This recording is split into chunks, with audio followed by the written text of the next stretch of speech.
ये मैं बच्चों के बारे में बात करना चाहता हूँ, जो बच्चों को आजकल लोग उठा रहे हैं। मैं आप सब तक ये बात पहुँचाना चाहता हूँ कि ख़ास तौर पर जितने हमारे मसीही इबादियाँ हैं, वहाँ पर बच्चों का ख़ास ख़्याल रखें। कल भी चक जलालुद्दीन बर्फ़ खाना क्रिश्चियन कॉलोनी में कुछ लोग आए और उन्होंने बच्चों को उठाने की कोशिश की। एक बच्चे को ले गए थे, लेकिन खुदा उनका शुक्र हो के वो बच्चा उसने जब उसे होश आई, बेहोश था वो, उसे होश आई तो उसने एकदम से वहाँ पे रश था कहीं पे बाहर पे और उसने छलांग लगाई और वो ज़ख्मी भी हुआ, लेकिन वो करते कराते 2-3 घंटे बाद घर पहुँच गया।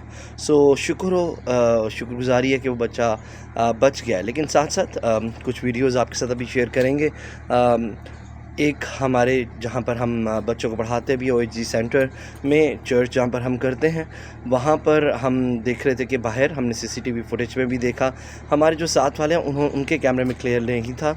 अगर आप में से कोई निशानदही कर सकता हो कि ये शख्स कौन है जो बच्ची का पीछा करता हुआ यहाँ तक आया है, और फिर जब उसने देखा कि बच्ची घर की तरफ चली गई है तो वो वापस चला गया।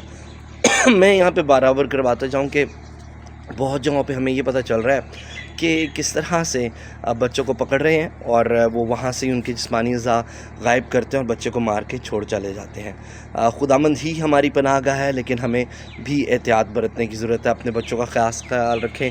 अगर आपके बच्चे वैन्स पे जा रहे हैं स्कूलों की तरफ, तो वैन्स वालों से बात करें कि उनकी कैसे रिस्पॉन्सिबिलिटी है। स्कूल वालों से बात करें ताकि वो भी रिस्पॉन्सिबल हों, क्योंकि माँ बाप और स्कूल वाले ख़ास तौर पर और ये सारे मिलके ही कुछ कर सकते हैं।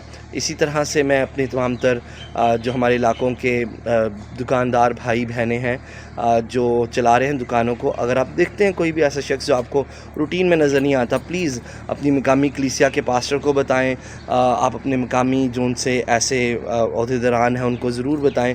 अगर आप यूसीसीआर में बताना चाहते हैं ज़रूर बताएं। चक जलालुद्दीन रावलपिंडी में भी वहाँ पर बहुत सारे खादमीन हैं, आप उन तक बताएं कि हमें ये शख्स हमें कुछ सस्पिशियस सा लग रहा है। सो खुदावंद आपके साथ हो, खुदावंद आपको संभाले। God bless you all.